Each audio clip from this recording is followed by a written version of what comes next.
Het was weer een dag met verschillende afsluitingen en files op de Zeeuwse wegen. En er zijn nu ook de Vlamingen nog boos op ons vanwege de Westerschelde-tunnel. En verder in deze Zeeland nu. Stichting heeft spijt van stuk gesneden doeken. En hoe staat het toch met die extra beveiligde gevangenis?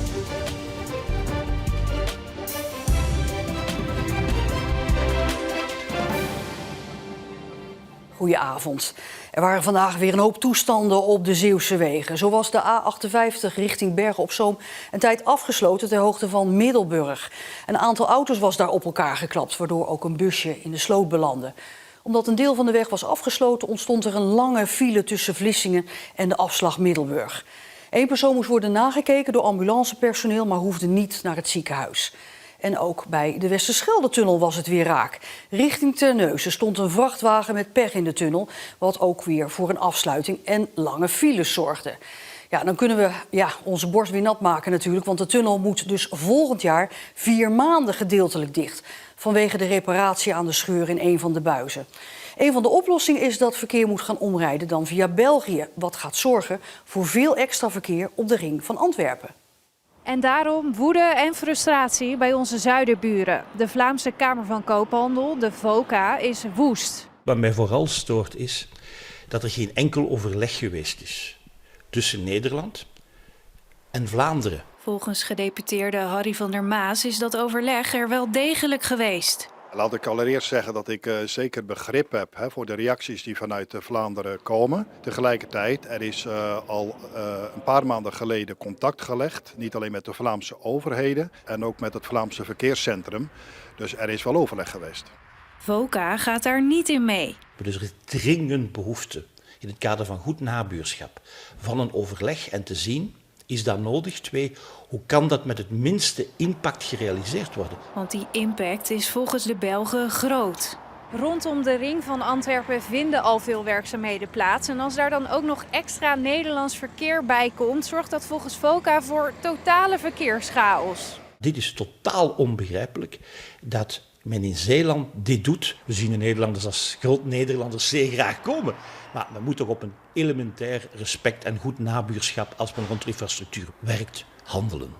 Het signaal wat ze afgeven van wij kunnen eigenlijk qua capaciteit het niet hebben dat er nog veel meer verkeer vanuit Zeeland over Antwerpen komt. Kijk, dat begrijp ik heel erg goed. Dus ik zie het ook meer dat ze een stevig signaal afgeven waar wij natuurlijk niet omheen kunnen. Op 1 maart hakt de provincie de knoop door en wordt duidelijk of er een beroep wordt gedaan op de Antwerpse wegen. Ik vind het zelf een hele moeilijke beslissing. Je voelt je verantwoordelijk voor de bereikbaarheid in Zeeland. En tegelijkertijd voel je ook, welk besluit je ook neemt, je raakt daar mensen mee. En dat betekent dus dat het van ons allemaal een offer zal vragen. Mensen in financiële nood kunnen nu in Goes aankloppen bij de stichting Urgente Noden. Als je bijvoorbeeld de borg voor een huurhuis moet voorschieten of geldnood hebt na een echtscheiding.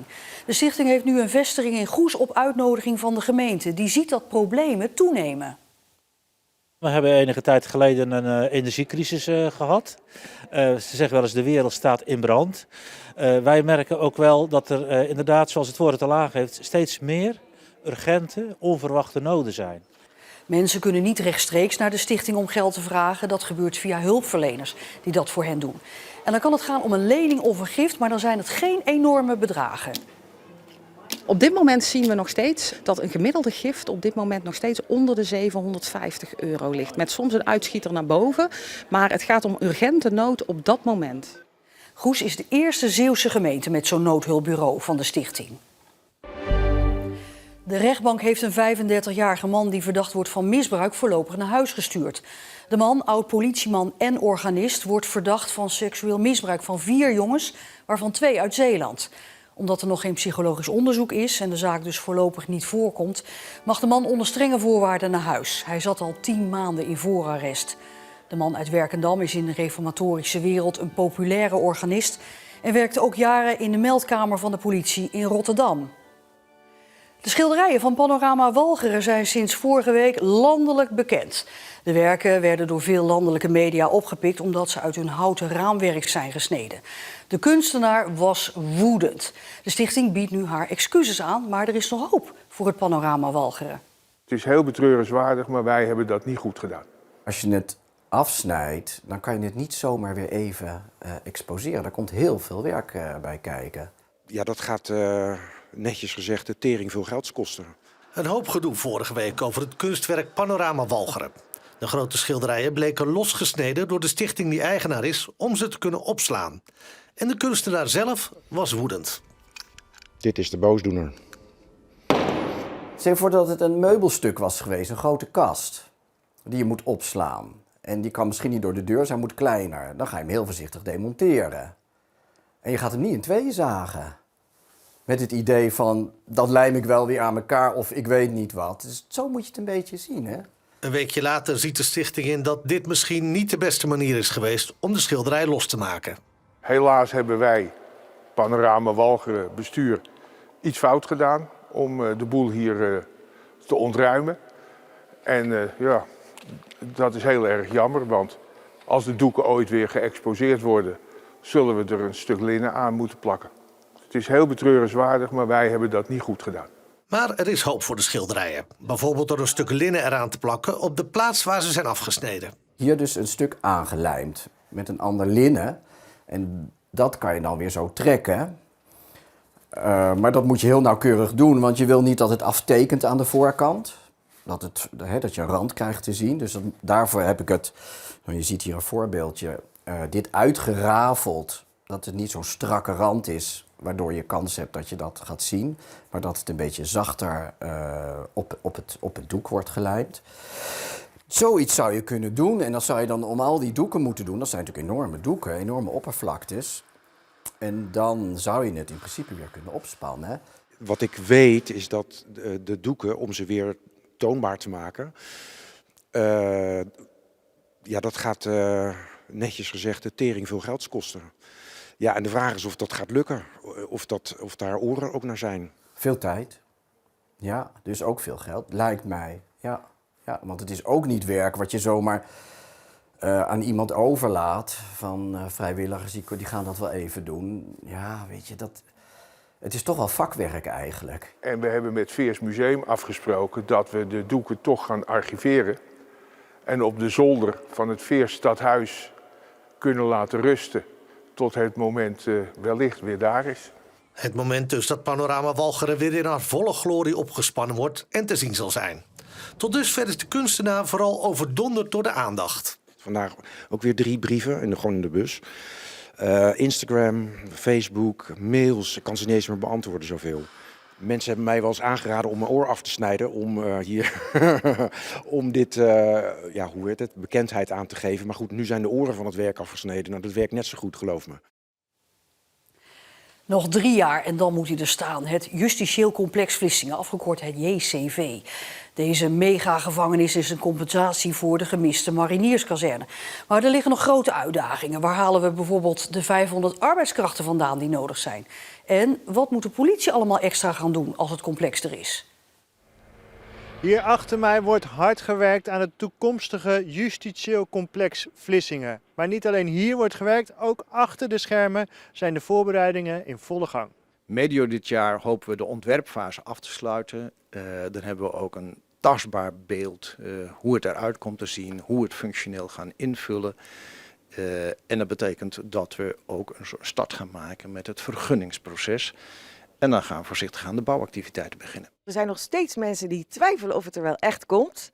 Is dat nodig? Nou ja, als mensen twijfelen, dan blijven wij inderdaad op dit soort momenten uitleggen dat dat dus niet meer nodig is vanuit het verleden. We moeten altijd kritisch blijven, maar dat doen we. En ook de nieuwe uitdaging vanuit de dijkversterking, de ontsluitingswegen, hebben we met elkaar opgelost. En 29 klaar, 30 in gebruik. De dijk langs het complex met een van de toegangswegen moest namelijk verzwaard worden. Dat wordt nu jaren naar voren gehaald, waardoor de weg klaar is als het justitieel complex geopend wordt. Het JCV gaat voor veel werkgelegenheid zorgen. Er komt werk voor zo'n 500 mensen. Maar het wordt nog wel een uitdaging om die ook allemaal te vinden. Dat wordt een spannende opgave. We hebben toen al onderkend van werkgelegenheid en medewerkers vinden is moeilijk in deze tijd. Niettemin focussen wij ons echt op Zeeland. Gaan we ons uiterste best doen om daar medewerkers te krijgen. Er liggen al contacten met scholengemeenschappen als Caldia en anderen. Voor een deel zullen we ze ook zeker bij aanvang elders moeten betrekken. Maar uiteindelijk is het wel de gedachte, werkgelegenheid hier. Het compensatiepakket, Wind in de Zeilen, ook bedoeld is voor werkgelegenheid en het aantrekken en het behouden van mensen en jongeren in de regio. Het JCV-project in zijn geheel draagt daar zeker aan bij. In welke mate is het ook altijd even afwachten, maar het gaat zeker positief bijdragen aan die doelstelling. Wie veel te maken krijgt met het JCV is politiechef Tim de Kraker. Hij nam alvast een kijkje bij zijn collega's die werken rondom de extra beveiligde gevangenis in Vught. Wat heeft de komst van zo'n supergevangenis voor de gevolgen voor de politie?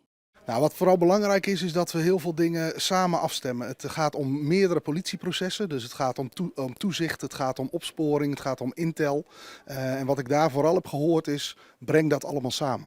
De Kraker is nu dan ook al bezig met de voorbereidingen. Het belangrijkste is dat we nu al de gesprekken voeren over hoe gaan we dat dan afstemmen. Als er een informatieberichtje komt, hoe komt dat dan bij de agenten op straat en uiteindelijk ook bij de opsporing om er wat mee te doen. Dus we zijn nu de gesprekken aan het voeren over het afstemmen, maar de daadwerkelijke invulling, ja, dat zal nog even op zich laten wachten. Wat gaat nou de gewone Zeeuwse agent hiervan merken? Nou, de gewone Zeeuwse agent zal ook echt wel diensten gaan draaien in de buurt van het complex in Vlissingen. Hoeveelheid dat durf ik je niet te zeggen. Maar kijk, alle Zeeuwse agenten zullen af en toe een dienst daar in de buurt moeten gaan draaien. Nou hebben wij wel vaker gesproken over de capaciteit hier in Zeeland en dat al krap is, zeg maar. Ja, zometeen dus ook weer die extra druk. Gaat er dan ook een vinger omhoog richting Den Haag van mag er nog wel bij? Nou, die vinger is al omhoog. We hebben een eerste impactanalyse gedaan en ook een eerste claim neergelegd bij justitie. Om gewoon te kijken naar extra capaciteit die echt wel nodig gaat zijn om dit te kunnen runnen, ook vanuit de politie. Het was een bewolkte dag vandaag in Zeeland met wat lichte regen. En het werd 5 tot 7 graden. Maar dat voelde kouder door de vrij krachtige oostenwind. Morgen begint met regen, later klaart het op. En het weekend lijkt droog te blijven. En het is dan ook zacht met maxima van 10 tot 12 graden. En tot zover deze Zeeland nu. Nog een hele fijne avond en tot morgen.